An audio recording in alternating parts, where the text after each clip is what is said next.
Good morning. সকালে breakfast চলছে। এখানে একটা কচুরি এনেছিল রাত্রে, সেটা আর খাই নাই, সেটা রয়েছে। আর হলো বিস্কিট নিয়ে নিয়েছি, আর এদিকে চা নিয়ে নিয়েছি। চা খাইয়াই কামে লাগিয়া গেছি। চাউল আনছিল কন্ট্রোল থেকে, চাউলগুলা বাছলাম। অনেক পাথর আসলো, আর কয়েকটা না চাউল পড়ে গেছে। চাউল ভালালে তো হইব না, আমরার মতো মানুষ ভাই, পেটের লিগে সব কর্ম করা হয়। আমরার মতো মানুষ হোক বা যত টাকাওয়ালা মানুষ হোক, চাউল ফালানি একদমই ঠিক না। তারপরে লাগিয়া গেছি শীতল চাটনি বানাইতে। সকালে ঠান্ডা ভাত আছে, রাত্রের ভাত আছে, তো শীতল চাটনি বানাইয়া শীতল ভর্তা ভাত খাইমু। আর হেল লেগেও একটু থুইয়া দিমু, দুপুরে খাইব। মানে আমার বরের কথা কইতাছি, আমি খাই আনিলাম। কতগুলি মূলা লইয়া আইছে, মূলা শাক।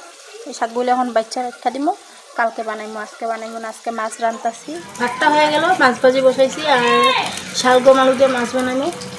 শালগম আলু সিদ্ধ করে রেখে দিচ্ছি, ভাপাইয়া ফেলাইছি একটু। ডাল হইছে, শীতলের চাটনি হইছে, আর মাছ তরকারি।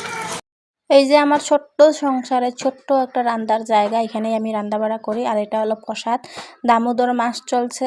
আমার শাশুড়ি মা হলো নিরামিষ খায় আর গোপালরে ভোগ দেয়, তো প্রসাদ খাইয়ে নিলাম। আর এইতে রান্নাবাড়া চলছে, আবার দেখা হইব পরে। টাটা।